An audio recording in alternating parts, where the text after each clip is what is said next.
He is exactly what the world needs right now. Elon Musk's influence on the status quo is indisputable, and he has emerged as one of the most outspoken and uninhibited critics of woke culture.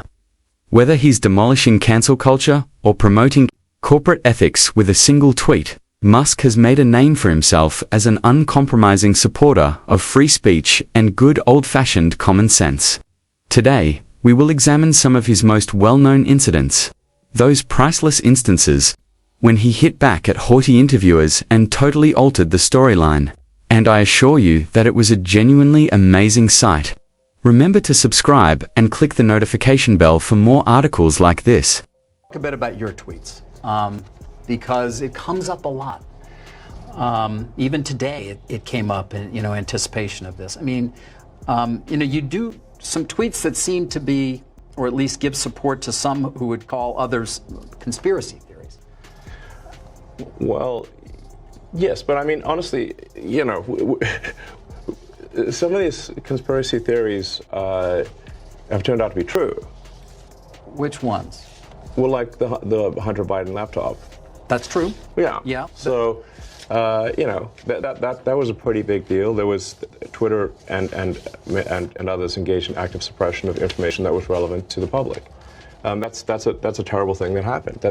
Every time someone challenges the mainstream media's sacrosanct narrative, they seem to hit a big red button. They seem to have a button for conspiracy theories.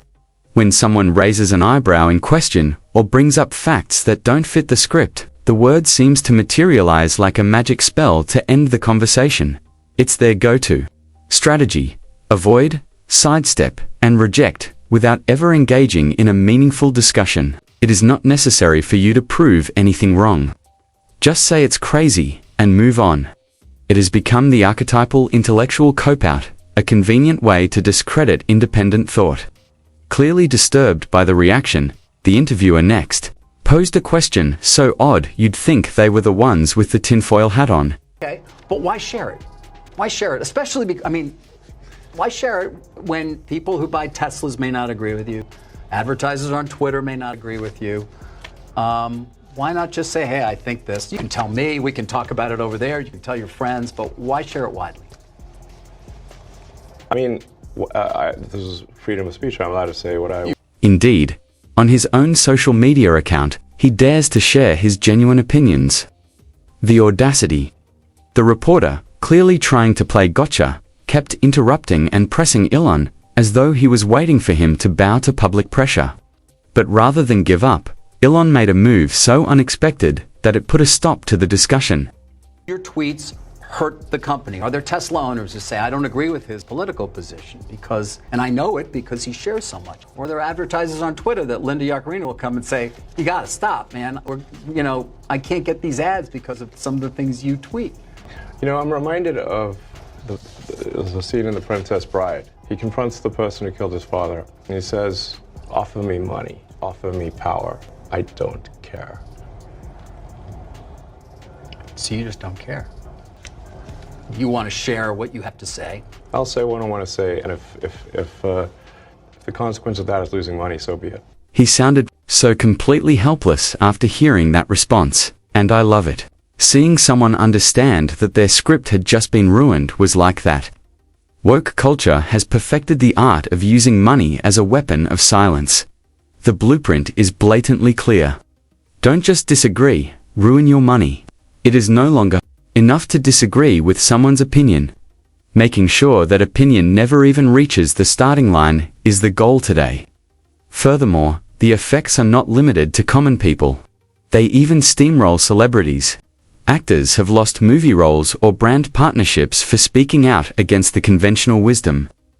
It's not an accident, either. It's a strategy.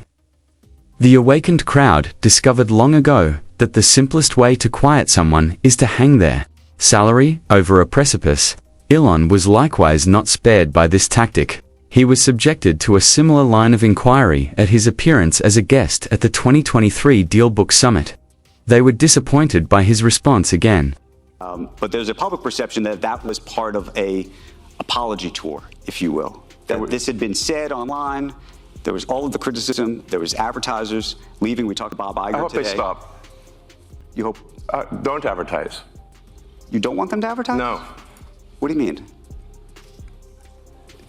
If somebody's going to try to blackmail me with advertising, blackmail me with money, go f yourself. But Go f yourself. Is that clear? I hope it is. Hey, Bob, if you're in the audience. All of this happened after several companies pulled their ads off X, feverishly inventing fresh excuses as if they were removing cards. The biggest voice in the chorus, however, was Disney CEO Bob Iger, who assertively said that their decision was based on the belief that, quote, "We just felt that the association with Elon Musk and X was not necessarily a positive one for us." Translation: Elon made them uncomfortable. But that wasn't the end of the tale. Absolutely not. Never one to sit quietly, Elon took a gamble that caused everyone to talk and turned the tables on Bob in a startling fashion. you recognize that some of those people are going to say that they didn't feel comfortable on the platform. And I just wonder and ask you and think about that for a second. Tell it to the judge. But the judge is going to be... The judge is the public. And you think that the public is going to say that Disney is making a mistake? Yes. And they're going to boycott Disney? They already are. People value this man's opinions for exactly this reason. He never sugarcoats anything or backs down. He says what he thinks. The repercussions are terrible. There were crazy rumors that Disney Plus had lost 23 million subscribers after his arrival. It's total crap, but the headline is catchy. Musk remarked bluntly, in an essay he published, "This is fake," and quickly took it down. Classic Elon, he drew attention to the apparent as well. Companies like Disney did not advertise on X out of charity. It was a business choice. It made financial sense. There was no noble ethical reason behind the ads. That decision could hurt their own reach and, in turn, their stockholders. Just when you thought things couldn't get any more intense, we go on to the infamous BBC interview, which took place a full year after Elon took over Twitter. And wow, it was quite the insane ride. I think the issue some people have is that a lot of people were brought back. I mean, some people were brought back who were previously banned for spreading things like QAnon conspiracies. You have people like Andrew Tate who were brought back, who were previously banned for things like hate speech. Do you think you prioritize freedom of speech over misinformation and hate speech? Well, you know, who's to say that something is misinformation? Who's the arbiter of that? Is it the BBC? You're literally asking me? Yes. Well, no, you are the arbiter on Twitter, because you own Twitter. Yes, I'm saying, who is to say that one person's misinformation is another person's information? That's what everything boils down to in the end. When deciding who has the power to decide what speech is suitable and what is not, someone must ultimately take on the role of a judge, but that's when things become difficult. Giving one person or group a lot of power is, to be honest, like balancing on a tightrope over a censorship pit. Who has the authority to make that decision? Who is the moral arbiter? More importantly, how can we be certain that their judgment won't be influenced by bias, personal agendas, or the loudest voices in the room? Except that misinformation can be dangerous, that it can cause real-world harms, that it can potentially cause... Yes, so the point I'm trying to make is the BBC itself has, at times, published things that are false. Do you agree that that has occurred? I'm quite sure the BBC have said things before that turn out to not be true. Right. In its, whatever it is, 100-year history, I'm quite sure. Yes. Even if you aspire to be accurate, there are times when you will not be. Right, but I think in the grand scheme of things, the BBC does aspire to be accurate. Getting them to admit that the BBC had made a number of blunders. Unadulterated gold. According to Media Accountability, the specific incident was a mic drop. The truth is that X is now the go-to source for breaking news. People actually trust it more than they do the conventional mainstream media.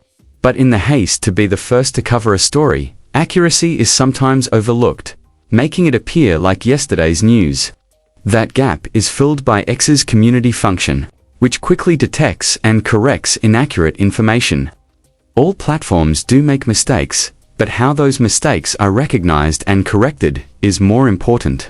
Just when the reporter thought he had the upper hand, Elon altered the script and started asking his own questions.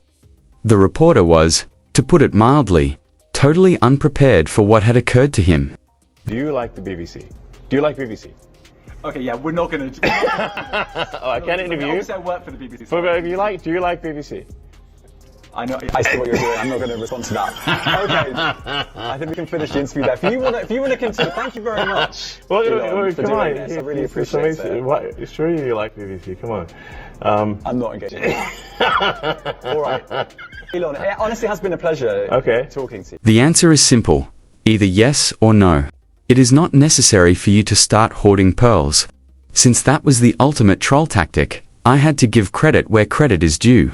Elon did it with perfection. But I want to know which of these examples made you laugh the most. Please share your choice in the comments section so that we can begin a conversation. If you want your friends to witness these interviewers being utterly sexy, don't forget to share this video with them.